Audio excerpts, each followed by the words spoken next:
Ako si Icy, isang simpleng dalaga na lumaki sa isang maliit na baryo sa gilid ng kagubatan. Bata pa lamang ako nang mamatay ang aking ina dahil sa isang karamdaman na hindi naming nakayanan ang pagpapagamot. Ang aking ama naman ay lumisan. Iniwan ako sa pangangalaga ng isang tiyahin na abala sa sarili niyang pamilya. Lumaki akong tila isang anino sa kanilang tahanan, laging naiiba, laging nasa gilid. Natuto akong magtiis at maging matatag.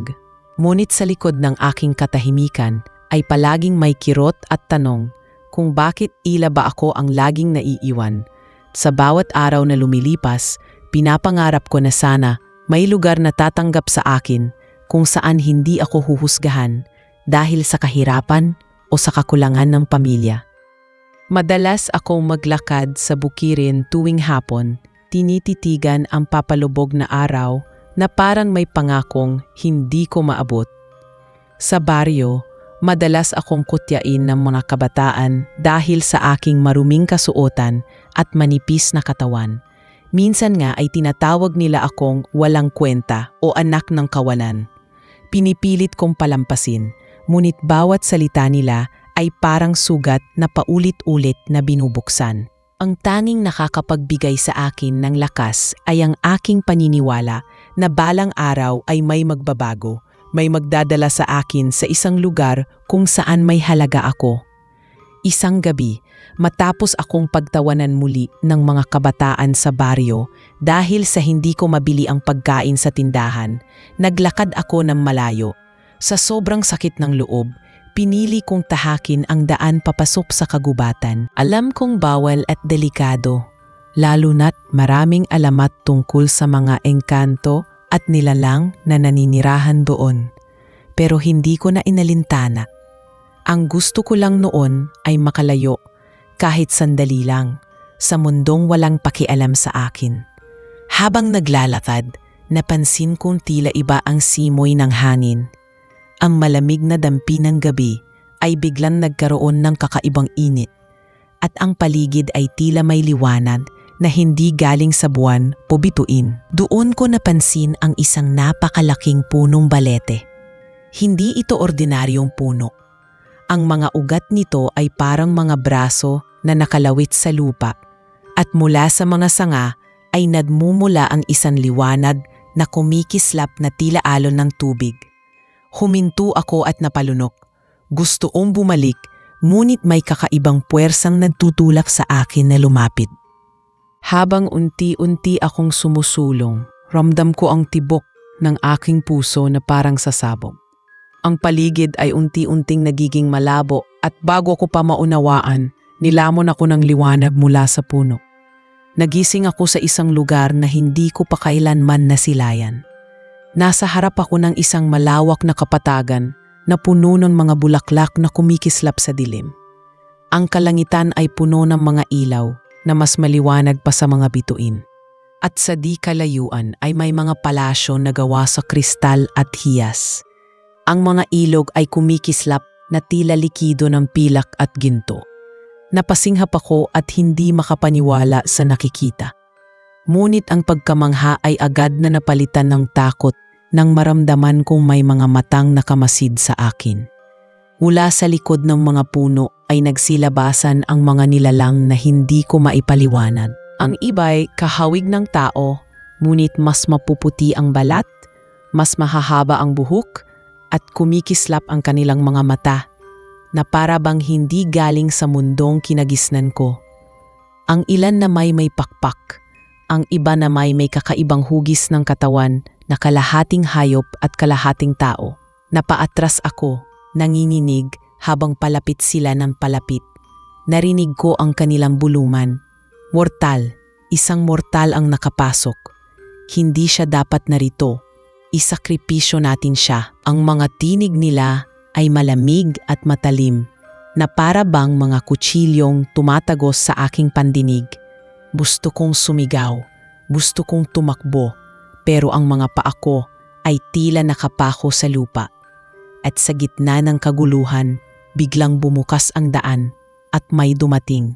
Siya ang nilalang na agad na nagbigay ng katahimikan sa paligid. Isang lalaking matangkad, nakasuot ng kasuotang kumikinang na tila hinabi mula sa buwan. Ang kanyang mukha ay hindi ko malilimutan. Matangos ang ilong, matalim ang mga mata, at sa likod ng kanyang malaprinsipeng anyo ay may aura ng kapangyarihan na nakakatakot at nakakahalina. Ang lahat ng engkanto ay agad na yumuko sa kanya. Siya si Alejandro, ang prinsipe ng mga engkanto. Tinitigan niya ako ng matagal, na para bang sinusuri ang aking buong pagkatao. Hindi ako makatingin ng diretsyo, ngunit ramdam ko na may kakaibang ugnayan sa pagitan naming dalawa. Ang kanyang tinig ay malamig, ngunit may bigat ng awtoridad nang magsalita siya. Walang sino mang mortal ang basta-basta nakapapasok dito. Ngunit may dahilan kung bakit narito ka. Ako ang magpapasya sa iyong kapalaran. Sa mga sandaling iyon, hindi ko alam kung matatakot ako o mangingilid ang luha ng ginhawa. Sa unang pagkakataon sa aking buhay, may isang nilalang na tumingin sa akin, hindi bilang isang walang halaga, kundi bilang isang taong may dalang hiwaga. At iyon ang simula ng isang kwentong hindi ko inakalang magbabago sa buong pagkatao ko. Nang humarap ako kay Alejandro, pakiramdam ko ay natunaw ang lahat ng lakas sa aking katawan. Hindi ko lubos maisip kung paano ako napunta sa mundong ito, at lalo na kung bakit may isang prinsipe ng mga engkanto na tila may interes sa aking presensya. Tahimik akong nakatayo habang pinagmamasdan niya ako. Ang kanyang mga mata ay kumikislap na parang hiyas na laging may nakatagong lihim. Sa bawat iglap ng kanyang tingin, ramdam ko ang bigat ng kanyang kapangyarihan. At kasabay nito'y ang pagtibok ng puso kong hindi mapakali. Ipinag-utos ni Alejandro na dalhin ako sa kanilang palasyo. Agad na sumunod ang mga engkanto at bago ko pa man makapagsalita, nasa gitna na ako ng isang maringgal na daanan na napapalibutan ng mga punong ginto at pilak. Ang sahig na tinatapakan ko ay parang gawa sa kumikislap na bubog na hindi nababasag. Sa di kalayuan, nasilayan ko ang palasyo. Isang dambuhalang estruktura na tila hinubog mula sa liwanag ng buwan at bituin. Ang mga pader ay kumikislap sa iba't ibang kulay at ang hangin ay may halong bango ng bulaklak na hindi ko pa nakikilala. Habang naglalakad, ramdam ko ang mga matang nakatuon sa akin. Ang mga engkanto, magaganda at makikisig ay may iba't ibang ekspresyon, nagtataas ng kilay, may mga nakanisi na tila nanlilibak, at may ilan ding halatang nagtataka. Narinig ko ang kanilang mga bulong, "Mortal? Bakit siya narito? Hindi siya nababagay sa ating paraiso." Delikado ito. Ang bawat salita nila ay parang malamig na hangin na dumadampi sa aking balat. Nagpapaalala na isa akong dayuhan na hindi nila matanggap. Pagdating namin sa palasyo, ipinasok ako sa isang bulwagan na kasing laki ng ilang plaza sa baryo. Ang kisame ay mataas at puno ng mga ilaw na nakabitin, ngunit hindi galing sa kandila o lampara, kundi tila nagmumula sa mismong mga bituin. Naupo si Alejandro sa isang trono na yari sa kristal at tiningnan na umuli. "Ikaw mortal, ano ang iyong pangalan?" Tanong niya sa malamig ngunit malalim na tinig. "Ay sipo," sagot ko ng mahina. Halos hindi lumalabas ang boses ko sa kaba. "Ay si," inulit niya na para bang tinikman ang bawat pantig. "Hindi ka basta napadpad dito. May dahilan kung bakit hinayaan ng puno ng balete na makapasok ka. Ngunit bago ka namin tanggapin o itaboy, kailangan mong dumaan sa pagsubok." Nanlamig ako. "Pagsubok?" tanong ko, halos pabulong. "Oo," sagot niya. "Ang mundo ng mga engkanto ay hindi para sa mahihina o sa mga walang kakayahan. Kung ikaw ay totoo sa iyong layunin at karapat-dapat, makaliligtas ka. Ngunit kung hindi, ang paraiso na ito mismo ang tatapos sa iyo." Hindi ko alam kung bakit, ngunit hindi ako umatras. Kahit nanginginig ang tuhod ko, tumango ako bilang tugon. Siguro dahil sa matagal na akong sanay sa hirap. O baka dahil may kakaibang puwersa na nagtutulak sa akin na manatili. Sa kabila ng lahat, ramdam ko rin ang pagnanais kong malaman kung ano ang nakatadhana para sa akin. Dinala nila ako sa isang hardin na punong-puno ng kakaibang halaman. Ang ilan ay kumikislap na parang may apoy sa mga dahon, ang iba na may mga bulaklak na umiikot at gumagalaw na parang may sariling buhay. Sa gitna ng hardin ay isang lawa na kumikislap sa liwanag ng buwan. Doon ko nalaman ang unang pagsubok. Tatawid ako sa lawa, gamit lamang ang isang tulay na yari sa mga sinulid ng liwanag. Ngunit habang tumatawid, magpapakita ang aking pinakamalalim na takot at kahinaan. Huminga ako ng malalim at nagsimulang tumapak. Sa unay matatag ang sinulid, ngunit habang lumalayo ako, biglang nagdilim ang paligid. Narinig ko ang mga tinig ng kabataan sa baryo na nagtatawanan at nang aalipusta sa akin. Nakita ko ang imahe ng aking ina na umiiyak sa sakit at ng aking amang nag-iiwan sa amin. Ramdam ko ang bigat ng lahat ng pamumutya at sakit ng nakaraan. Para bang gusto akong lunurin ng lawa sa sariling mga luha. Ngunit sa gitna ng lahat ng iyon, bigla kong naalala ang tinig ni Alejandro. Ikaw ang magpapasya sa iyong kapalaran. Ang mga salitang iyon ay nagbigay sa akin ng lakas.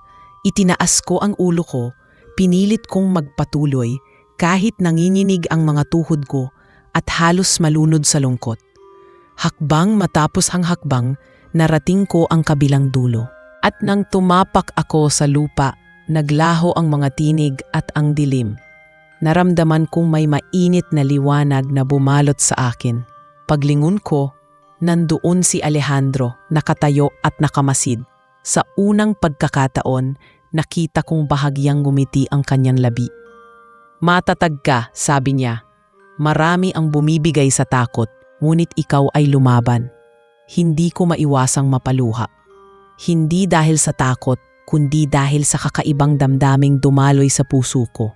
Sa mundong ito, sa kabila ng lahat ng panganib, may isang prinsipe ng mga engkanto na nakakita ng halaga sa akin. At sa mga sandaling iyon, naramdaman ko na nagsisimula ng magbago ang aking kapalaran. Pagkatapos ng unang pagsubok, dinala ako ni Alejandro sa loob ng kanilang palasyo. Hindi ko maiwasang mapatitig sa bawat sulok nito dahil sa bawat hakbang ay tila ibang mundo ang aking nilalakaran. Ang mga dingding ay kumikislap na parang hinulma mula sa hiyas at ang mga haligi ay tila buhay, gumagalaw at humihinga sa bawat dampi ng liwanag. Sa kabila ng kagandahang yon, ramdam ko pa rin ang bigat ng mga matang nakamasid sa akin. Marami sa mga engkanto ang hindi tanggap ang presensya ko. Ang ilan ay lantaran akong tinitingnan na may pagdududa. At ang iba na may nagbubulong na para bang naghihintay lang ng pagkakataon na mapahamak ako. Pinaupo ako ni Alejandro sa isang silid na para bang iniukit mula sa mismong buwan. Doon niya itinahayag na hindi pa tapos ang aking mga pagsubok. Ang paraiso ng mga engkanto ay puno ng kagandahan, ngunit huwag mong isipin na ito ay ligtas. Sabi niya habang ang kanyang mga mata ay tila tumatagos sa akin. May mga nilalang na hindi matutuwa na isang mortal ang narito. May mga puwersa rin na kayang magwasak sa ating mundo kung magkamali tayo ng desisyon. Tahimik lamang akong nakikinig. Ang totoo, hindi ko pa rin ganap na nauunawaan kung bakit ako narito. Bakit ako na isang simpleng dalaga lamang mula sa baryo ang napiling dalhin ng mahiwagang puno ng balete sa kanilang paraiso. Ngunit sa bawat salita ni Alejandro, ramdam ko na may dahilan, isang bagay na higit pa sa aking pagkaunawa. Kinabukasan, muling sinubok ang aking tapang. Sa pagkakataong iyon, dinala nila ako sa isang madilim na kagubatan na sakop pa rin ng kanilang mundo. Ang sabi ni Alejandro, kailangan kong makalakad papunta sa dulo ng gubat ng mag-isa. Dala lamang ang isang lampara na gawa sa kanilang liwanag. Hindi ko alam kung anong klaseng panganib ang naghihintay doon. Ngunit wala akong pagpipilian kundi ang sumunod. Habang naglalakad ako, naramdaman ko ang malamig na hangin na parang yumayakap sa akin ng mariin. Ang mga puno ay sobrang taas at ang mga sanga ay parang mga kamay na gustong sumunggab sa akin. Ang liwanag mula sa lampara ay nagbibigay lang ng kaunting ginhawa, ngunit ang paligid ay nananatiling nakakatakot. Biglang may maririnig akong mga tinig, pamilyar at nakakayanig.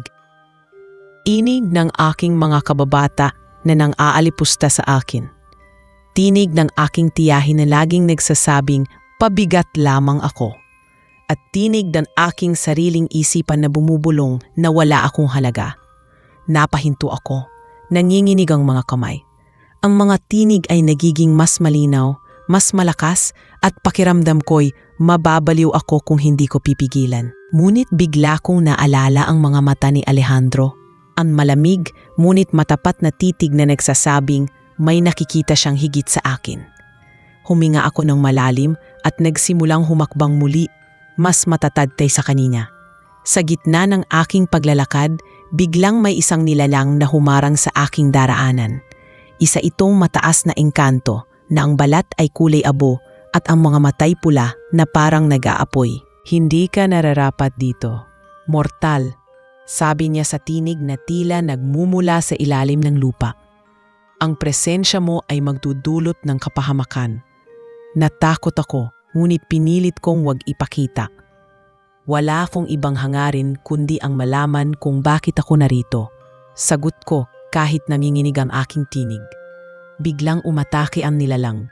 Ngunit bago pa man siya makalapit, umilaw ang lampara sa aking mga kamay at bumuga ng liwanag na nakabulag sa kanya. Napaatras siya at naglaho na parang usok na tinangay ng hangin. Napaluhod ako sa pagod at takot, ngunit hindi ako tumigil. Nagpatuloy ako hanggang sa marating ko ang dulo ng gubat. Pagbalik ko, nadatnan ko si Alejandro na naghihintay. Hindi ko alam kung bakit, pero may kakaibang ginhawang bumalot sa akin nang makita ko siya. Nagtagumpay ka muli, wika niya. Maraming mortal ang bumibigay sa takot at ilusyon, ngunit ikaw ay nagpatuloy. Hindi ko napigilan ang maaluha, hindi dahil sa takot, kundi dahil sa pakiramdam na may unang beses na may nakapansin sa aking lakas. Ang prinsipe ay muling tumitig sa akin, ngunit sa pagkakataong iyon, may kakaibang lambing na sa kanyang mga mata. Hindi ko maipaliwanag, ngunit sa gitna ng takot at panganib, unti-unti kong nararamdaman ang isang bagay na hindi ko inasahan. Ang kakaibang tibok ng damdamin para sa kanya. Sa mga sumunod na araw, pinatuloy nila ako sa kanilang palasyo. Pinakain ako ng mga pagkaing hindi ko pa nasilayan, mga prutas na kumikislap, mga inumin na parang likido ng bituin. Ngunit sa likod ng kagandahan at kasaganahan, ramdam kong may mga lihim na nakatago sa mundong ito. Lihim na unti-unti kong matutuklasan at magbabago sa aking kapalaran magpakailanman. Mula nang malampasan ko ang mga pagsubok, nagsimula akong tanggapin ng ilang nilalang sa paraiso ng mga engkanto.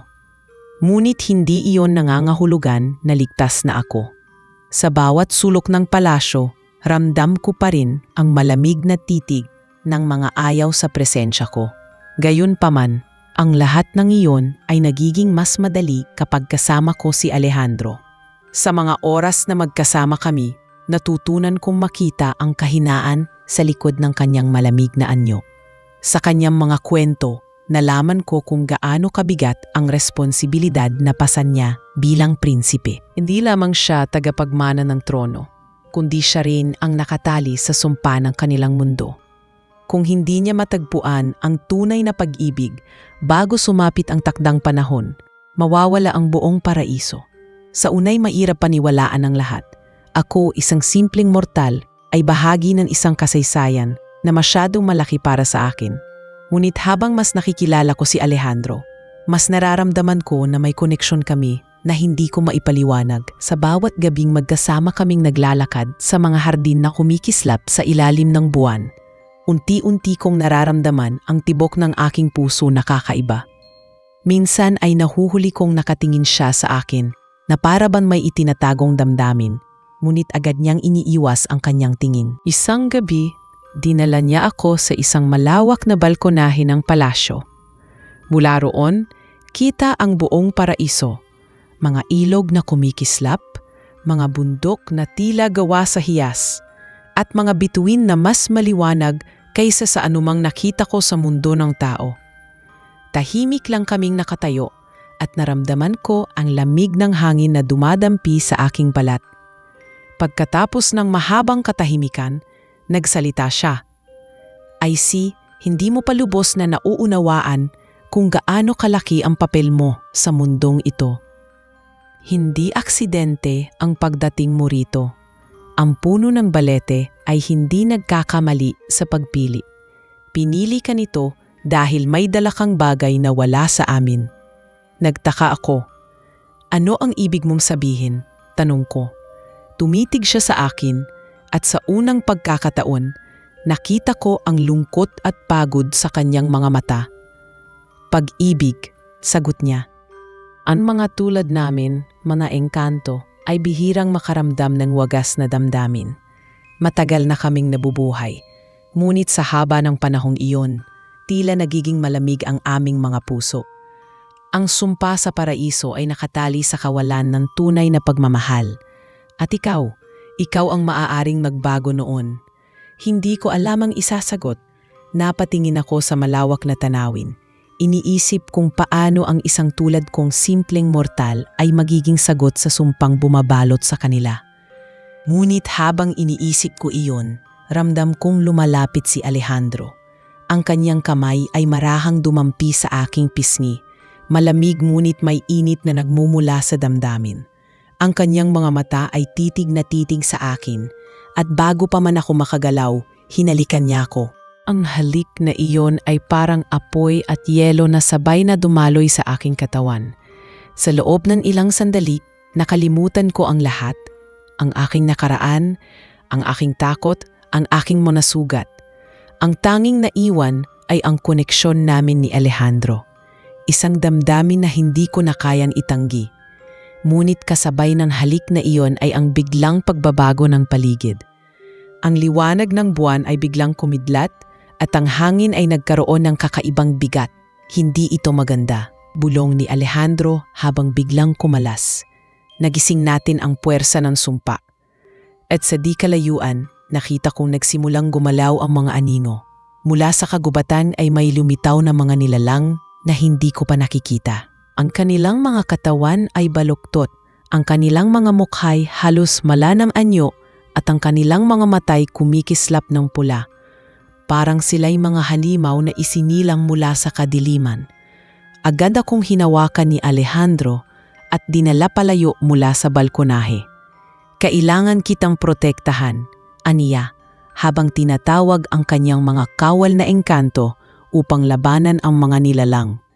Nakita kong ang buong palasyo ay nagsimulang mabalot ng ingay at kaguluhan. Ang mga engkanto'y lumalaban gamit ang kanilang kapangyarihan. Naglalabas ng liwanag at mahika upang pigilan ang mga halimaw na sumalakay. Ngunit sa gitna ng lahat ng iyon, ramdam kong ako ang dahilan kung bakit nagising ang mga anino. Ang halik na iyon, ang damdaming iyon, ay tila naging mitsa ng isang kapalaran na matagal nang nakatali. Habang hinahawakan ako ni Alejandro, ramdam ko ang bigat ng lahat. Hindi ko alam kung dapat ba akong matakot o dapat ba akong maniwala na sa kabila ng lahat ng panganib, ako at siya ay itinadhana upang baguhin ang kapalaran ng dalawang mundo. At doon, sa gitna ng dilim at apoy ng labanan, napagtanpo kong nagsisimula pa lamang ang tunay na kwento ng aking buhay. Isang kwento ng pag-ibig na hinamon ng sumpa, ng panganib na kailangang malampasan, at ng kapalarang hindi ko na maaaring takasan. Ang buong palasyo ay nabalot ng kaguluhan nang sumalakay ang mga anino mula sa kagubatan. Ang mga engkanto ay agad na kumilos, bawat isa ay humugot ng kani-kanilang kapangyarihan upang depensahan ang kanilang kaharian.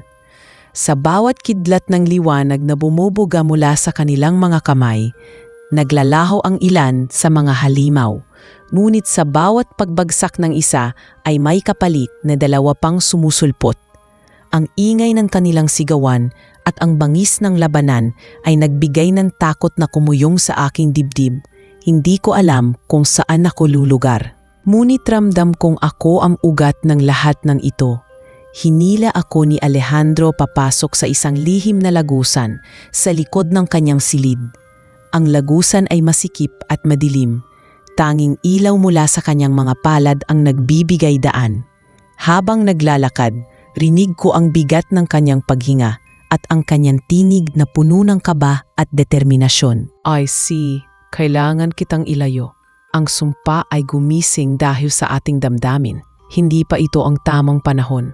Kapag nakuha ka nila, tapos ang lahat. Napatingin ako sa kanya. Ramdam ko ang bigat ng kanyang salita. Ako ba talaga ang dahilan? Ako ba ang susi ng lahat ng ito? Huminto siya at tumingin sa akin ng diretsyo. Ang mga mata niyang kumikislap sa dilim. Hindi ko pa alam ang lahat ng sagot. Ngunit ang iyong pagdating dito ay hindi aksidente. Pinili ka ng puno ng balete. At ngayon, ang mga kaaway ay nagising dahil alam nilang may pag-asa na tayong labanan ang sumpa. Hindi ka nila hahayaang manatili. Naramdaman kong lumakas ang tibok ng puso ko. Sa unang pagkakataon, hindi lamang akong natatakot para sa sarili ko, kundi para sa kanya at sa buong kaharian na tila nakasalalay sa isang simpleng mortal na gaya ko. Sa bawat hakbang namin, mas tumitindi ang tunog ng labanan sa likod, hanggang sa makarating kami sa isang silid na tila matagal nang hindi nabubuksan. Ang mga dingding ay puno ng ukit at lumang simbolo, at sa gitna ay isang altar na yari sa batong kumikislap. Dito kami sinalubong ng isang matandang engkanto na may mahabang buhok at matang puno ng karunungan. Yumuko si Alejandro bilang tanda ng paggalang. Guro, wika niya, kailangan ko ang iyong tulong. Siya ang mortal na pinili. Itinuon ng matanda ang kanyang tingin sa akin. Ramdam kong sinusuri niya ang kaibuturan ng aking pagkatao. Ang kanyang tinig ay mabagal at malalim nang siya'y magsalita. Ikaw nga ang mortal na nagdala ng damdamin sa puso ng prinsipe. Ngunit tandaan mo, hindi lahat ay sang-ayon. Marami ang magtatangkang sirain ka, hindi lamang sa pisikal na paraan, kundi pati sa espiritu. Lumapit siya sa altar at may kinuha mula roon. Isang kwintas na yari sa pilak, may nakalagay na batong bughaw na kumikislap. Ipinatong niya iyon sa akin leeg. Ito ang magtatanggol sa iyo laban sa ilan sa kanilang mga ilusyon. Ngunit hindi ito sapat para ganap kang ligtas. Ang tunay na lakas ay manggagaling pa rin sa iyong tapang. Sa mga oras na iyon, nagising sa akin ang pakiramdam na hindi na ako basta bisita sa mundong ito. Isa na akong bahagi ng kanilang laban, kahit na hindi ko pa lubos na nauunawaan ang lahat. Sa di kalayuan, biglang lumakas ang ugong ng labanan. Ang lupa ay umuga at naramdaman naming papalapit ang mga anino. Tumayo si Alejandro, kumislap ang kapangyarihan sa kanyang mga kamay. Hindi ko na sila mapipigilan ng matagal. Kailangan mong manatili rito kasama ang guro. Ako na ang haharap sa kanila. Hindi, agad kong sagot. Pinigilan ko ang kanyang braso.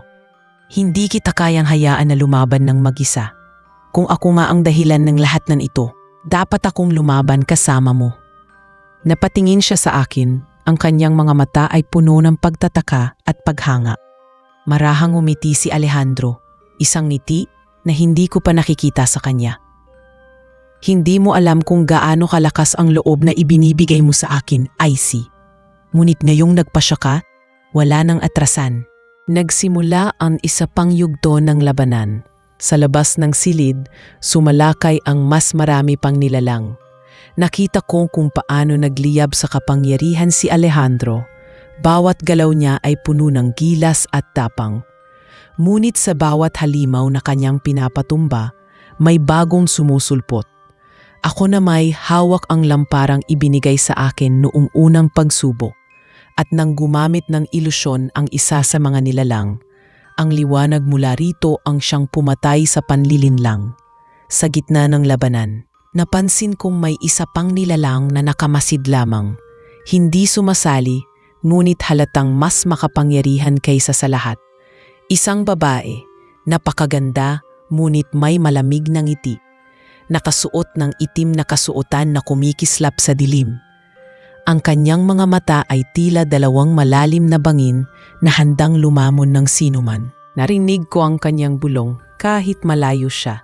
Hindi ka nararapat sa kanya, mortal, hindi ka karapat-dapat sa kanyang trono. Kinilabutan ako. Doon ko napagtanto na may mas malaking kalaban pala kaysa sa mga halimaw na nakikita namin ngayon. Isang engkanta na puno ng panibugho at kasamaan, handang gawin ang lahat upang maputol ang anumang pag-asa na magbago ang kanilang mundo. At habang nakatitig siya sa akin, ramdam kong nagsisimula pa lamang ang tunay na laban na kakaharapin ko. Sa mga sumunod na araw matapos ang labanan sa palasyo, hindi na muling bumalik ang mga anino, ngunit nanatiling ramdam ang kanilang presensya. Parang laging may matang nakamasid, handang umatake sa oras na kami ay maging kampante. Ang mga engkanto sa kaharian ay muling bumalik sa kanilang pang-araw-araw na gawain, ngunit halata sa kanilang mga mukha ang kaba at pagdududa. Hindi na nila ako tinitingnan na tulad ng dati, may ilan na nagiging mas magalang marahil dahil alam nila may basbas ng prinsipe ang aking presensya. Ngunit may ilan pa rin na lantaran ang pagtutol. Ang bulungan na ako ang dahilan ng gulo ay patuloy na umiikot at ramdam kong mas tumitindi ang panggigipit sa akin. Ngunit sa gitna ng lahat ng iyon, lalo kaming naging malapit ni Alejandro. Madalas kaming mag-usap sa mga hardin ng palasyo, kung saan ang mga bulaklak ay namumukadkad ng hindi inaantala ng panahon. Doon ko siya nakikitang mas nagiging totoo, hindi bilang prinsipe ng mga engkanto, kundi bilang isang nilalang na may puso at damdaming marunong masaktan. Ibinahagi niya sa akin ang mga lihim ng kanilang mundo, ang sumpang bumabalot sa kanila at ang mga kasaysayan ng mga naunang prinsipe at reyna. Napagtanto kong matagal na silang nabubuhay sa takot, umaasa na balang araw ay may isang magtatapos ng kadiliman. Isang gabi, habang magkasama kaming nakatanaw sa ilog na kumikislap sa ilalim ng buwan, bigla siyang nagsalita. Icy, alam kong hindi ito madali para sa iyo. Alam kong baka iniisip mong dapat ay hindi ka na napunta rito. Ngunit simula nang dumating ka, nagbago ang lahat. Ang sumpa ay gumalaw at ngayon ay malinaw na may nakatakdang mangyari sa ating dalawa. Napatingin ako sa kanya at sa loob ng ilang sandali, naglaban sa loob ko ang takot at ang damdaming pilit sumisibol. Alejandro, hindi ko alam kung kaya kong gampanan ang sinasabi nilang kapalaran. Isa lang akong mortal. Wala akong kapangyarihan tulad ninyo. Paano ako magiging susi sa pagbabago ng mundong ito? Hinawakan niya ang aking kamay at marahang pinisil.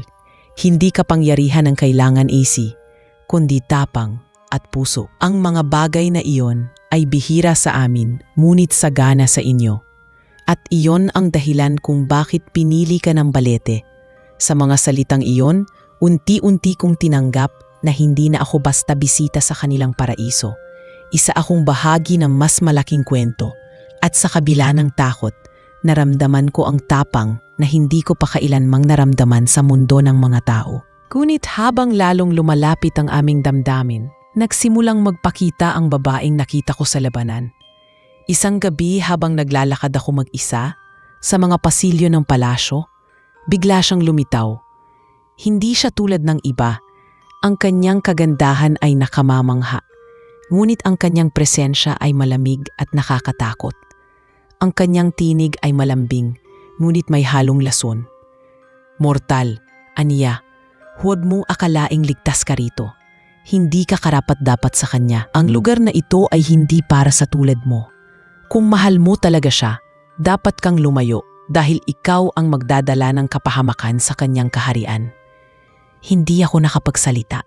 Ramdam ko ang panghihina ng aking tuhod at ang bigat ng kanyang mga salita. Ngunit bago pa siya makalapit, biglang dumating si Alejandro. At sa isang iglap ng kanyang kapangyarihan, naglaho ang babae na parang usok na tinangay ng hangin. Agad niya akong niyakap. Ramdam ko ang bigat ng kanyang pagkabalisa. Huwag kang maniniwala sa kanya. Isa siyang engkanta na matagal nang naiinggit. Naghahanap ng paraan upang sirain ang ating mundo. Ang kanyang panibugo ay walang hangganan. Ngunit kahit narinig ko ang kanyang paliwanag, hindi ko maiwasang makaramdam ng alinlangan. Totoo ba ang sinabi ng babae? Ako nga ba ang magdadala ng kapahamakan sa kaharian? Ang mga tanong na iyon ay bumabalik sa aking isip gabi-gabi. At kahit pilit kong labanan, hindi ko maalis ang takot na baka tama siya. Makalipas ang ilang araw, nagsimula akong makaramdam ng kakaiba sa aking katawan. Madalas akong mahilo at ang aking dibdib ay tila mas mabilis ang pagtibok ng puso kaysa dati. Nang ipinaalam ko ito kay Alejandro, nakita ko ang pagkabahala sa kanyang mga mata. Dinala niya ako sa guro, ang matandang engkanto na nagbigay sa akin ng kwintas. Matagal akong sinuri at pagkatapos ay tumingin siya kay Alejandro na may mabigat na ekspresyon. Nagbubunga na ang inyong pag-iibigan, aniya. Si Icy ay nagdadalang tao. Parang huminto ang mundo ko sa mga salitang iyon. Hindi ko alam kung matutuwa ba ako o matatakot. Ang ideya na may buhay na nabubuo sa aking sinapupunan, isang sanggol na kalahating mortal at kalahating engkanto, ay tila masyadong mabigat para sa akin. Napatingin ako kay Alejandro at bagamat halata ang pagkagulat sa kanyang mukha, nakita ko rin ang liwanag sa kanyang mga mata. Hinawakan niyang aking mga kamay at nagsalita. Icy, ito ang patunay ng ating pagmamahalan ay totoo.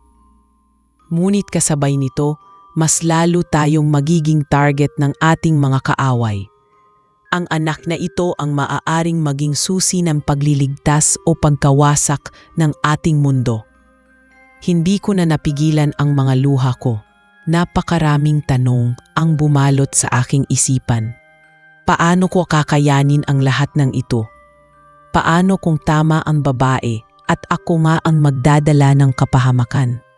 Ngunit sa gitna ng lahat ng takot na iyon, naramdaman ko ang mahigpit na yakap ni Alejandro. At sa kanyang tinig na puno ng pag-ibig at tapang, nang simula akong maniwala na kahit gaano kabigat ang kapalaran, kakayanin naming harapin ito ng magkasama. Mula nang malaman naming nagdadalang tao ako, nagbago ang lahat sa paligid. Ang palasyo, na dati puno ng mga bulong ng pagdududa, ngayon ay mas naging malamig at mapanganib.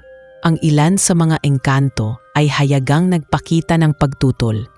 Nakita ko ang matatalim na tingin, ang mga bulong na animoy sibat na ibinabato sa aking likuran. May ilan na nagsasabing ang pagbubuntis ko ay hindi pagpapala kundi sumpa. Ang mga inggit at paninira ay nagsimulang lumagana at ramdam kong hindi lang ako ang nais nilang saktan kundi pati ang sanggol na nasa aking sinapupunan. Si Alejandro naman ay lalong naging protektado sa akin. Halos hindi niya ako iniwanan. Sa bawat hakbang ko, laging naroon ang kanyang anino, nafabantay at handang lumaban sa sino mang magtangkang magpahamak. Ngunit kapansin-pansin din ang bigat ng kanyang mga mata. Ang dati niyang matalim na tingin ay laging may halong pag-aalala. Hindi siya nagsasalita, ngunit ramdam ko ang bigat na kanyang pasan. Ang pangambang baka hindi niya magawang iligtas ang lahat. Isang gabi, nagtipon ang mga tagapayo ng palasyo. Hindi nila alam na naroon ako sa malapit, nakikinig sa kanilang pag-uusap. Ang kanilang mga tinig ay puno ng pangamba. Hindi natin maaaring hayaang manatili rito ang mortal na iyon, sabi ng isa. Ang kanyang anak ay hindi natin alam kung magiging kaligtasan o magiging panganib. Baka siya ang magdala ng wakas. Sumang-ayon ang ilan at may mga nagsabing dapat akong ipadala muli sa mundo ng mga tao bago pa mahuli ang lahat. Ngunit mabilis na tumutol si Alejandro na halos sumigaw sa tindi ng kanyang damdamin. Huwag ninyong hahawakan si Icy ni ang kanyang dinadala. Ako ang prinsipe at ako ang magpapasya. Ang kanilang buhay ay hindi ninyo maaaring galawin. Bagamat nadama ko ang ginhawa sa kanyang pagtatanggol, hindi ko maiwasang manginig sa takot. Totoo ma kaya na ang anak ko ay maaaring maging panganib? Ano kung ako ma ang magiging sanhi ng pangkawasak ng mundong ito? Ang mga tanong na iyon ay paulit-ulit na dumadagundong sa aking isipan. Kinabukasan, kinausap ako ng guro, ang matandang engkanto na laging nagbibigay ng gabay. Tahimik niya akong dinala sa isang lihim na hardin na malayo sa palasyo. Doon ay ipinakita niya sa akin ang isang sinaunang aklat, makapal at puno ng mga simbolong hindi ko maunawaan. Binuksan niya ito at itinuro ang isang bahagi ng propesya. Isang anak na isinilang sa pagitan ng mortal at engkanto ang magiging susi, aniya. Ngunit walang nagsasabing ito'y magiging kaligtasan o kapahamakan. Ang lahat ay nakasalalay sa inyong mga pasya at sa tibay ng inyong pagmamahalan. Napalunok ako habang tinititigan ang mga pahina ng aklat. Hindi ko alam kung dapat ba akong mangamba o dapat ba akong mangarap. Ngunit malinaw sa akin ang isang bagay. Hindi ko na kayang umatras. Ang sanggol sa aking sinapupunan ay hindi lamang dugo ko, kundi dugo rin ni Alejandro. At kung totoo ngang kami ang itinakda upang wakasan ang sumpa, kailangan kong maging matatag. Sa mga sumunod na araw, hindi naging madali ang aking pagbubuntis. Madalas akong manghina at may mga gabing nakakaramdam ako ng kakaibang kirot na tila nagmumula hindi lamang sa aking katawan, kundi sa mismong hangin ng paligid. Ang guro ay nagbabala na maaaring sinusubukan akong abutin ng mga puwersa ng dilim na gustong sirain ang buhay na dinadala ko, kaya't mas naging mahigpit ang pagbabantay ni Alejandro. Ngunit isang gabi, habang natutulog ako, nagising ako sa malamig na hangin na pumasok sa aking silid. Nang imulat ko ang aking mga mata, nakita kong muli ang babae, ang engkanta na may matang tulad ng bangin. Nakalutang siya sa tabi ng aking higaan, nakangiti ng malamig. "Kawawa ka naman mortal," bulong niya. "Hindi mo ba alam, ang bata sa sinapupunan mo ay hindi magiging tagapagligtas. Siya ang magiging nitsa ng pagkawasak. At kapag isinilang mo siya, lahat ng iyong minahal ay mawawala." Nanginig ako at halos hindi makasigaw. Ngunit bago pa siya makalapit, biglang bumukas ang pinto at dumating si Alejandro. Nagliyab ang kanyang mga palad ng liwanag at sa isang iglap naglaho ang babae. Agad niya akong niyakap, ramdam ko ang panginginig ng kanyang mga kamay. "Hindi na kita kayang iwanan kahit isang saglit," bulong niya. "Handa silang gawin ang lahat upang sirain ka at ang ating anak." Naiyak ako sa kanyang yakap, ngunit sa loob ng puso ko may tumitinding apoy na unti-unting nabubuo. Hindi ako papayag na ang aking anak ay maging kasangkapan ng dilim. Hindi ako papayag na ang pagmamahalan namin ni Alejandro ay maging sumpa. At sa mismong gabing iyon, nangako ako sa sarili ko na gagawin ko ang lahat, anumang sakit, anumang panganib, upang ipaglaban ang buhay na dinadala ko at ang kinabukasang kasama siya. Sa gitna ng lahat ng takot at panganib, unti-unti kong natutuklasan ang lakas na matagal ko nang hindi alam na nasa akin pala. At habang hawak ni Alejandro ang aking kamay, ramdam kong kahit anong unos ang dumating, hindi na ako kailanmang maglalakad mag-isa. Lumipas ang mga araw na puno ng kaba at pangamba. Habang lumalaki ang sanggol sa aking sinapupunan, mas lalong tumitindi ang tensyon sa buong kaharian. Ang mga bulungan ay hindi na lamang sa likod ng mga dingding, kundi hayagan ng nagaganap sa mga bulwagan at hardin ng palasyo. May mga engkanto na tahasang nagsasabing hindi nila matatanggap ang isang nilalang na kalahating mortal at kalahating engkanto. Sa kanilang paningin, isa itong kasinungalingan sa dalisay na dugo ng kanilang lahi. Ngunit sa kabilang banda, may iilang lihim na sumusuporta sa amin, naniniwalang baka ito na ang matagal nang hinihintay na pagbabago. Sa gitna ng lahat ng ito, nanatili si Alejandro sa aking tabi. Hindi siya natinag sa mga pintas o pagtutol ng kanyang mga tagapayo. Sa bawat umaga, siya mismo ang tumutulong sa akin na maglakad sa mga hardin para magpahinga at huminga ng sariwang hangin. Sa bawat gabi, siya ang nagbabantay sa aking pagtulog, handang harapin ang sinumang susubok na pumasok sa aking silid. Ngunit kapansin-pansin ang bigat sa kanyang mga mata. Sa bawat sandali na magkasama kami, ramdam ko ang pasanin ng isang prinsipe na kailangang pumili sa pagitan ng kanyang tungkulin at ng kanyang puso. Isang araw, tinipon ni Alejandro ang buong konseho ng kaharian. Naroon ang mga pinuno ng iba't ibang angkan ng engkanto. Dinala niya ako sa gitna ng bulwagan, hawak-hawak ang aking kamay at buong tapang na naghayag. Ito si Icy, ang mortal na pinili ng balete, at siya ang babaeng aking minahal. Ang anak na dinadala niya ay hindi sumpa, kundi pag-asa. Kung ayaw ninyo itong tanggapin, wala akong pakialam. Ngunit tandaan ninyo, ako ang prinsipe, at ako ang may karapatang pumili ng aking kapalaran. Nag-alsa ang bulwagan. Ang ilan ay sumigaw ng pagtutol, sinasabing iyon ay kamalian at delikado. Ang iba na may tahimik, tila nag-iisip kung dapat bang paniwalaan ang mga salita niya. Ang pinakamatandang tagapayo ay tumayo at mariing nagsalita. Alejandro, ikaw ang prinsipe, ngunit hindi mo maitatanggi ang kasaysayan. Walang sinumang mortal ang naging bahagi ng ating trono. Kung ipipilit mo ito, baka ikaw mismo ang maging dahilan ng pagbagsak ng kaharian. Tahimik si Alejandro, ngunit hindi niya binitiwan ang aking kamay. At sa harap ng lahat, tumitig siya sa akin at nagsalita. Kung pagbagsak man ang kapalit ng pagmamahal ko, handa kong harapin iyon. Ngunit hindi ako titigil sa paniniwalang ang pagmamahala namin ang magtatapos sa sumpa. Ang mga salitang iyon ay nagbigay ng ginhawa sa puso ko.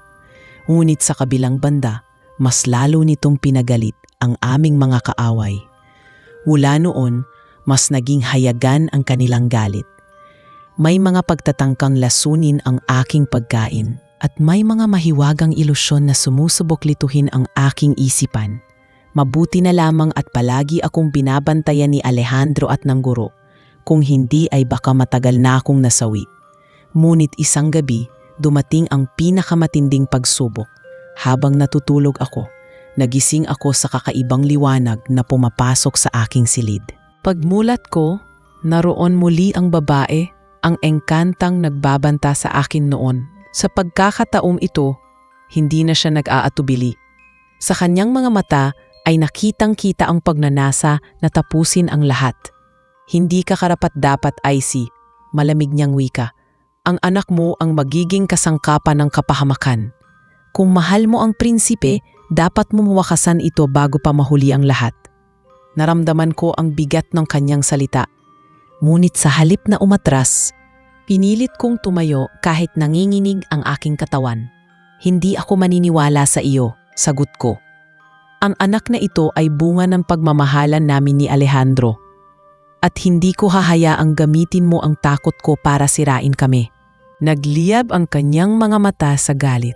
At bago pa siya makalapit, biglang bumukas ang pinto at pumasok si Alejandro kasama ang guro. Sa isang iglap, naglaban ang liwanag ng prinsipe at ang dilim ng engkanta. Ang buong silid ay nayanig at ang mga dingding ay halos mabasag sa lakas ng kanilang kapangyarihan. Niyakap ako ng guro at pinrotektahan gamit ang kanyang mga orasyon habang nakikita ko ang matinding tunggalian ng dalawang nilalang. Sa huli, nagawang palayasin ni Alejandro ang babae. Ngunit bago siya tuluyang naglaho, iniwan niya ang kanyang babala. Hindi mo maitatakas ang kapalaran ng iyong anak. Kapag isinilang siya, magsisimula ang wakas. Nang lumisan ang babae, agad akong niyakap ni Alejandro. Ramdam ko ang panginginig ng kanyang katawan at sa kanyang tinig ay naroon ang takot at pag-aalala. Icy, hindi na ito basta laban para sa atin. Ang buong mundo natin ay nakatali na ngayon sa sanggol na dinadala mo. Kailangan nating maging mas handa kaysa kailanman. At doon ko napagtanto ang bigat ng kapalaran naming dalawa. Hindi lamang namin ipinaglalaban ang aming pagmamahalan, kundi pati ang kinabukasan ng dalawang mundo, ang mundo ng tao at ang paraiso ng mga engkanto. Sa mga susunod na araw, alam kong wala nang puwang para sa takot. Kailangan ko nang harapin ang lahat bilang ina, bilang mortal, at bilang babaeng nagmamahal sa prinsipe ng engkanto. Lumipas ang mga linggo at mas lalo kong naramdaman ang bigat ng sanggol sa aking sinapupunan. Ang bawat araw ay tila nagiging mas mahirap, hindi lamang dahil sa pagbubuntis, kundi dahil na rin sa mga banta na hindi humihinto.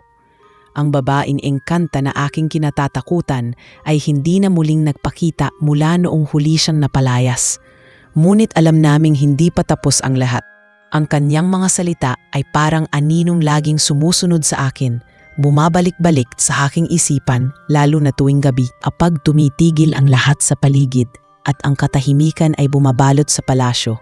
Naririnig ko pa rin ang malamig niyang bulong na nagsasabing ako ang magdadala ng wakas. Gayunpaman, hindi ako nagpadala sa takot. Araw-araw ay tinuturuan ako ng guro ng mga simpleng orasyon at dasal na makatutulong upang palakasin ang aking isipan laban sa mga ilusyon. Natutunan kong gamitin ang kwintas na ibinigay niya bilang proteksyon, lalo na kapag ako'y nag-iisa. Si Alejandro naman ay hindi tumigil sa pagbabantay. Kapag hindi siya kasama sa pagpupulong ng konseho, lagi niyang sinisigurado na ako'y ligtas at komportable. Minsan ay nahuhuli ko siyang tahimik na nakatingin sa akin, at sa kanyang mga mata ay naroroon ang halong pag-ibig at pangamba. Alam kong hindi niya sinasabi ang lahat ng iniisip niya. Ngunit ramdam ko na ang bigat ng kapalaran ay higit pa sa kanyang maipapaliwanag. Isang gabi, habang nakaupo kami sa hardin ng palasyo, nagsalita si Alejandro nang hindi ko inaasahan. AC, alam kong malapit na ang oras. Nararamdaman ko sa hangin, sa bawat tibok ng lupa ng ating paraiso. Ang sanggol na ito ay hindi basta-basta. At kahit anong gawin natin, hindi nating matatakasan ang propesya. Ngunit may isang bagay akong tiyak, hindi ko hahayaang mawala ka ni ang ating anak. Hinawakan ko ang kanyang kamay at marahang pinisil. Alejandro, hindi ko alam kung ano ang mangyayari. Ngunit kung ang lahat ng ito ay itinakda, pipiliin kong lumaban kasama ka. Hindi ako tatakas. Hindi ako magpapatalo sa takot. Napangiti siya, ngunit ang ngiting iyon ay puno ng lungkot. Minsan naiisip ko, baka ikaw ang mas matapang sa atin dalawa. Bago ko pa siya masagot, biglang lumakas ang hangin sa paligid. Ang mga bulaklak na kanina lamang ay nakabuka, ay biglang nagsara, at ang ilog na palaging kumikislap ay tila nagdilim. Tumayo si Alejandro, agad na naglabas ng kanyang kapangyarihan. May masamang puwersa, aniya. Hinila niya ako at mabilis kaming pumasok sa loob ng palasyo. Ngunit pagdating namin sa bulwagan, nadatnan naming nagkakagulo ang mga engkanto. Ang mga haligi ng palasyo ay yumanig, at mula sa kisame ay bumagsak ang mga piraso ng kristal. Mula sa gitna ng bulwagan ay lumitaw ang engkantang babae. Ngayon ay mas malinaw ko siyang nakita, mas maganda, ngunit mas nakakatakot. Ang kanyang buhok ay tila usok na gumagalaw mag-isa, at ang kanyang mga mata ay apoy na pula. Sa kanyang tinig ay naroon ang puot at panibugho. Hindi kayo makakatakas sa akin, sigaw niya. Ang bata ay akin, hindi siya para sa inyo. Nagliyab ang paligid sa kanilang labanan. Ang mga kawal ng engkanto ay agad na sumugod upang pigilan siya. Ngunit isa-isa silang natumba sa kanyang kapangyarihan. Si Alejandro ang humarap sa kanya, at sa bawat tama ng kanilang kapangyarihan ay nayanig ang buong palasyo. Ang liwanag ni Alejandro laban sa dilim ng engkanta. Ang dalawang puwersa ay nagbanggaan na parabang sila'y dalawang kalamidad na nagsasalpukan. Ako na may hawak ng guro at pinoprotektahan gamit ang kanyang mga orasyon. ngunit ramdam kong ang kanilang laban ay hindi magtatagal kung hindi ako kikilos. Nararamdaman ko ang tibok ng aking anak, mas mabilis, mas malakas, na para bang nakikiisa sa laban. Hinawakan ko ang aking tiyan at biglang may init na dumaloy mula roon. Ang kwintas sa aking leeg ay kumislap ng maliwanag at bago ko pa man maunawaan, ang liwanag ay kumalat sa buong silid. Napahinto ang engkanta at napatingin sa akin. Imposible, bulong niya. Wala kang kapangyarihan, ngunit hindi ko alam kung saan galing ang lakas na iyon. Ang alam ko lang, ang damdamin ko para kay Alejandro at sa aking anak ay parang naging apoy na nagbukas ng liwanag na hindi ko pa kailanman nadama. Sa lakas ng liwanag, napaatras ang engkanta. Hindi siya naglaho, ngunit nagbigay siya ng huling titig sa akin. Puno ng galit at pananakot. Hindi pa ito ang huli. Icy, kapag isinilang mo ang bata, doon magsisimula ang wakas. Maghihintay ako. At sa isang iglap, naglaho siya na parang usok na tinangay ng hangin. Humina ako at halos bumagsak, ngunit agad akong sinalo ni Alejandro. Ramdam ko ang kanyang yakap na mahigpit at ang kanyang tinig na puno ng pag-aalala. Icy, hindi ko alam kung paano mo nagawa iyon. Ngunit ikaw at ang ating anak ang naging dahilan kung bakit naligtas tayo ngayon. Huwag kang matakot. Hangga't magkasama tayo, walang makakawasak sa atin. Ngunit sa aking puso, alam kong ang laban ay hindi pa tapos. Ang engkanta ay hindi titigil at ang sumpa ay lalong lumalalim. Habang mas lumalapit ang araw ng aking panganganak, mas lalong nagiging malinaw na ang kapalaran ng dalawang mundo ay nakasalalay sa isang desisyon at sa lakas ng pagmamahalan naming dalawa. Habang papalapit ang mga buwan ng aking pagbubuntis, mas lalo kong naramdaman ang bigat ng responsibilidad na nakapatong sa aking balikat. Ang bawat araw ay puno ng kaba dahil alam naming hindi titigil ang engkantang babae sa kanyang mga balak. Ang kanyang banta ay laging nakaukit sa aking isipan na ang anak na dinadala ko ay hindi kaligtasan kundi kapahamakan. Ngunit sa kabila ng takot na iyon, mas lalo kong pinili na maging matatag. Alam kong kung ako mismo ay bibigay, mas lalo lamang magwawagi ang kadiliman. Si Alejandro ay patuloy na nagiging sandigan ko. Halos hindi siya natutulog, palaging nakabantay at kung minsan ay tahimik na lamang siyang nakatitig sa akin na para bang sinusubukang hanapin ang kasagutan sa lahat ng tanong na bumabagabag sa kanya. Kapag nakikita ko ang lungkot sa kanyang mga mata, hinihigpitan ko ang hawak sa kanyang kamay at sinasabi, kakayanin natin ito. Hindi tayo nag-iisa. Sa ganoong paraan, nararamdaman kong kahit papaano ay lumalakas din ang kanyang loob. Ngunit dumating ang isang araw na muli kaming sinubok ng kapalaran. Habang naglalakad ako sa hardin, bigla kong naramdaman ang bigat sa aking tiyan at ang matinding pagkahilo. Napaluhod ako sa damuhan at sa loob-loob ko ay kinabahan ako na baka ito na ang simula ng panganganak. Agad akong sinalo ng mga engkantong bantay at dinala sa isang ligtas na silid. Ngunit hindi iyon panganganak, isa pala itong palatandaan. Dumating ang guro at ipinaliwanag na nagsisimula ng gumising ang kapangyarihan ng bata sa aking sinapupunan. Ang kanyang enerhiya ay masyadong malakas kaya't pati ako ay naaapektuhan. Hindi basta bata ang ipinagbubuntis mo, Icy, wika niya. Siya ay magiring sagisag ng dalawang mundong pinag-isa. Ngunit dahil dito, mas lalo siyang ninanais na makuha ng mga puwersa ng dilim. Doon ko naramdaman ang mas matinding pangamba. Hindi na lamang ako ang tinatarget, kundi mismong buhay ng aking anak. Sa gabing iyon, mahigpit kaming nag-usap ni Alejandro. Kung darating ang oras na kailangan nating pumili, AC, aniya, handa akong isakripisyo ang lahat, pati ang aking trono, para lamang sa inyo ng ating anak. Napaluha ako sa kanyang mamasalita.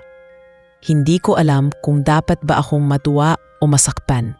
ngunit alam kong totoo ang damdamin niya. Makalipas ang ilang araw, dumating ang balita na may mga nilalang mula sa labas ng kanilang kaharian ang lumalapit sa mga hangganan.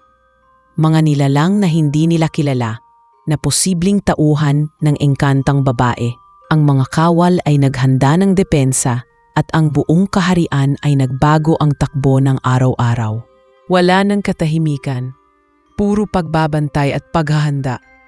Sa kabila nito, ramdam kong unti-unting lumalakas ang bata sa loob ko, na para bang may sariling kamalayan at tumutugon sa bawat panganib.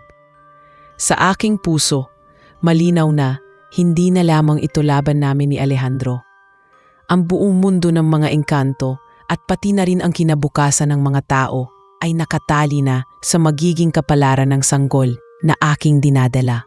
At sa bawat araw na lumilipas, mas lalong nagiging malinaw na paparating na ang digmaan na magpapasya kung ang lahat ay maliligtas o tuluyang mawawasak.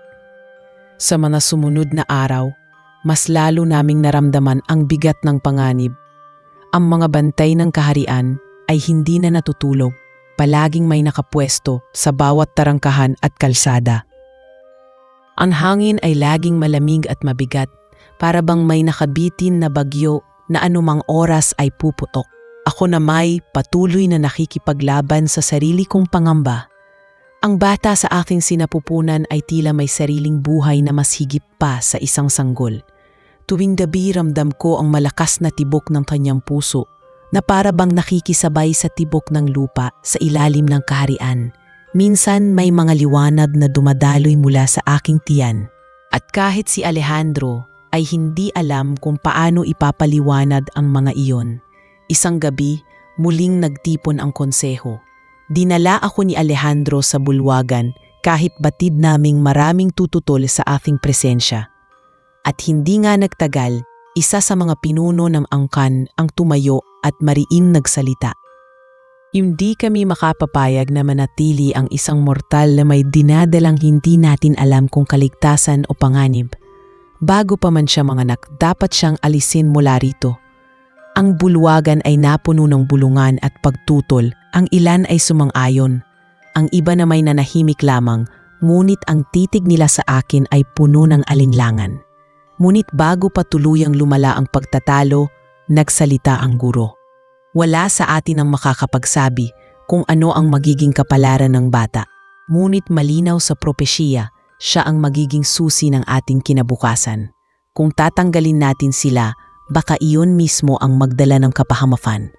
Ang tanging magagawa natin ay ihanda ang ating sarili at ipaglaban ang ating mundo. Tumahimik ang lahat, at sa sandaling iyon, ramdam ko na kahit paano ay may mga nakakaunawa. Ang labas namin ng bulwagan, mahigpit akong niyakap ni Alejandro. Hindi kita pababayaan, bulong niya. Kahit buong kaharian pang tumutol, hindi ako susuko sa iyo. Ang mga salitang iyon ay nagbigay ng lakas sa akin, ngunit alam kong sa kanyang puso ay nanatili pa rin ang takot.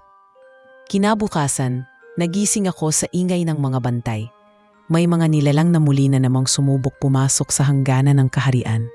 Sa pagkakataon ito, hindi sila basta mga halimaw, kundi mga engkantong na baluktot ng kadiliman. Ang kanilang mga anyo ay puno ng sugat at mata na pulang naglalagablab.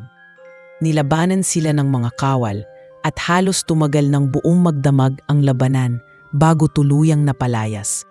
Ngunit malinaw sa lahat, ito'y isang babala. Malapit na ang oras ng tunay na pagsalakay. Sa aking silid, habang pinagmamasdan ko ang aking tiyan, naramdaman ko ang kakaibang paggalaw ng aking anak. Hindi ito basta galaw ng isang sanggol, kundi tila pagtugon sa mga nangyayaring kaguluhan sa paligid. Sa sandaling iyon, naunawaan ko na ang aking anak ay hindi ordinaryo. Siya ang magiging puso ng laban at sa kanya nakasalalay ang kapalaran ng lahat. At bilang kanyang ina, kailangan kong ihanda ang sarili ko para sa anumang darating. Sapagkat alam kong hindi lamang ako tagamasid, kundi isa ring mandirigmang magtatanggol sa kanya hanggang sa huli. Mabilis na lumipas ang mga araw at dumating ang oras na hindi na maikakaila. Malapit ko nang isilang ang aking anak. Ang buong kaharian ay tila naghahanda, ngunit hindi sa paraan na puno ng tuwa, kundi sa takot at kaba. Ang mga bantay ay hindi na nagluluwag ng kanilang pagbabantay sa bawat kanto at ang mga tagapayo ay patuloy na nagbubulong-bulungan kung dapat ba talagang ipagpatuloy ang pagbubuntis ko. Ramdam ko ang bigat ng lahat ng mata na nakatuon sa akin, para bang bawat hininga ko ay sinusukat at binabantayan. Ngunit higit sa lahat, ramdam ko ang titig ni Alejandro, mahigpit, puno ng pagmamahal, ngunit may halong takot na baka may mangyaring hindi inaasahan. Sa bawat gabi, mas lalo kong nararamdaman ang kakaibang lakas ng sanggol sa aking sinapupunan. Kapag ako'y natutulog, napapanaginipan ko ang mga tanawin na hindi ko pa nakikita. Larangan ng digmaan, ilog na naglalagablab, at mga nilalang na umiiyak sa gitna ng kadiliman. Ngunit kasabay nito, nakikita ko rin sa aking mga panaginip ang mga bituin na tila kumikislap para lamang sa bata. Hindi ko alam kung iyon ba'y babala o pangako ng pag-asa, ngunit alam kong hindi ordinaryong nilalang ang ipinagbubuntis ko. Isang gabi, habang tahimik kaming nakaupo ni Alejandro sa silid, biglang yumanig ang lupa. Ang mga pader ng palasyo ay naglabas ng malamlam na liwanag, senyales na may malakas na puwersa mula sa labas. Agad kaming tumayo at narinig ang mga sigaw ng mga bantay. Mula sa malalayong bundok ay bumaba ang hukbo ng kadiliman, mga nilalang na walang anyo, mga aninong naglalakbay sa hangin, at mga engkanto na nagpaalipin sa kapangyarihan ng babae. Ang kanilang bilang ay tila walang hanggan. Pinulong agad ni Alejandro ang kanyang mga kawal. Ang buong kaharian ay nahati sa dalawang grupo, ang mga lalaban at ang mga magtatanggol sa palasyo. Pinakiusapan niya akong manatili sa piling ng guro upang maprotektahan. Ngunit sa loob-loob ko, alam kong kahit saan ako magpunta ay hindi na ako ligtas. Ang babae ay gusto ako at ang aking anak, at hindi siya titigil hanggat hindi niya nakukuha ang nais niya. Sa gitna ng kaguluhan, muling nagpakita ang babae. Nakatayo siya sa ibabaw ng mataas na bato. Nakapalibot ang mga anino na parang hukbo ng kanyang sariling kaharian. Sa kanyang tinig na umalingaw sa buong lugar, sinabi niya, "Ibibigay ninyo sa akin ang mortal at ang kanyang dinadala. Kapag hindi, lulunurin ko sa kadiliman ang inyong paraiso." Ang kanyang tinig ay parang kulog na dumaan sa bawat sulok ng kaharian. Ngunit hindi natinag si Alejandro. Hawak ang kanyang espada na kumikislap sa liwanag, sumigaw siya pabalik.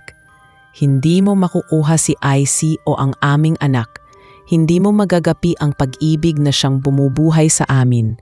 At sa kanyang hudyat, nagsimula ang labanan. Ang buong paligid ay napuno ng liwanag at dilim na nagsalpukan. Ang mga engkanto ay lumaban gamit ang kanilang mga kapangyarihan, habang ang mga nilalang ng babae ay walang habas na sumalakay. Ako na may nasa loob ng silid na pinoprotektahan ng guro, nanginginig at halos hindi makahinga sa kaba. Ngunit habang nakikinig ako sa putok ng kanilang labanan, naramdaman ko ring kumikilos ang bata sa aking tiyan. Hindi iyon basta galaw ng isang sanggol. Iyon ay parang tugon, parang siyang mismo'y nakikibahagi sa laban, sa paraang hindi ko maipaliwanag. Sa mga sandaling iyon, napagtanto kong hindi na maiiwasan ang kapalaran. Ang labanang ito ay hindi lamang para sa kaharian ng mga engkanto, kundi para sa buong kinabukasan ng dalawang mundo. At sa oras ng aking panganganak, doon magbubukas ang huling yugto ng lahat, sa gitna ng labanan sa labas ng palasyo. Nagsimulang sumakit ng husto ang aking tiyan. Ramdam ko ang pamimigat ng aking katawan, at ang bawat hininga ko ay parang may bigat na hindi ko kayang buhatin. Napahawak ako sa aking sinapupunan at halos mawalan ng lakas. Agad akong nilapitan ng guro at nakita sa kanyang mga mata ang pagkabahala. "Panahon na," mahinahon niyang sabi, ngunit halatang nangingingid ang kanyang tinig. Alam kong ang oras ng panganganak ay dumating sa gitna ng pinakamatinding laban ng kaharian. Dinala nila ako sa isang silid na puno ng mga ukit at lumang simbolo, isang sagradong lugar na matagal nang inihanda para sa propesyang ito. Ang paligid ay kumikislap sa kakaibang liwanag, at sa bawat pader ay naroroon ang mga sinaunang marka na nagsasabing ang pagsilang ng anak ko ay hindi lamang isang pangyayari, kundi isang kaganapang babago sa kasaysayan. Sa bawat sigaw at ingay mula sa labas, mas lalo kong naramdaman ang pagragasa ng takot, ngunit kasabay nito ay ang matinding determinasyon na mailuwal ang sanggol na matagal kong pinaghirapan. Naririnig ko ang sigaw ni Alejandro mula sa labas, ang kanyang tinig na puno ng tapang at pagmamahal. Hindi ninyo sila makukuha. Halos maramdaman ko ang kanyang pakikipaglaban sa bawat galaw ng aking anak sa aking tiyan. Ang guro at ilang piling engkanto ay nakapalibot sa akin, nagsasagawa ng mga dasal at orasyon upang palakasin ako at hadlangan ang anumang masamang puwersa na susubok pumasok. Ngunit biglang nagdilim ang paligid, isang malamig na hangin ang pumasok sa silid, at mula sa anino ay muling lumitaw ang engkantang babae. Ang kanyang mukha ay puno ng puot, ngunit sa kanyang mga mata ay may kasamang pagnanasa at pag-aasam. Ibibigay mo sa akin ang bata, malamig niyang wika. Kapag isinilang siya, siya ang magiging susi ng kapangyarihan ko. Naglakad siya papalapit at ang mga dasal ng guro ay halos hindi makapigil sa kanya. Naramdaman ko ang panlalamig ng aking katawan, ngunit sa gitna ng lahat ng iyon ay biglang kumislap ang kwintas sa aking leeg. Ang liwanag nito ay kumalat at bahagyang nagpahinto sa kanyang paglapit. Sa gitna ng sakit at hirap ng panganganak, nagsalita ako, halos pasigaw. Hindi mo siya makukuha. Ang anak tong ito ay hindi magiging kasangkapan ng dilim. Siya ay magiging pag-asa. At sa mismong sandaling iyon, isang malakas na liwanag ang bumalot sa buong silid. Ang lupa ay umuga at ang hangin ay tila huminto. Sa liwanag na iyon, isinilang ko ang aking anak. Ang kanyang iyak ay umalingaw-ngaw, hindi lamang sa silid kundi sa buong kaharian. Ang mga nilalang sa labas ay napainto at maging ang engkantang babae ay natigilan. Ang kanyang mukha ay napuno ng pagkagulat at takot. Imposible, bulong niya, bago siya tuluyang napaatras at natabunan ng liwanag na hindi niya kayang labanan.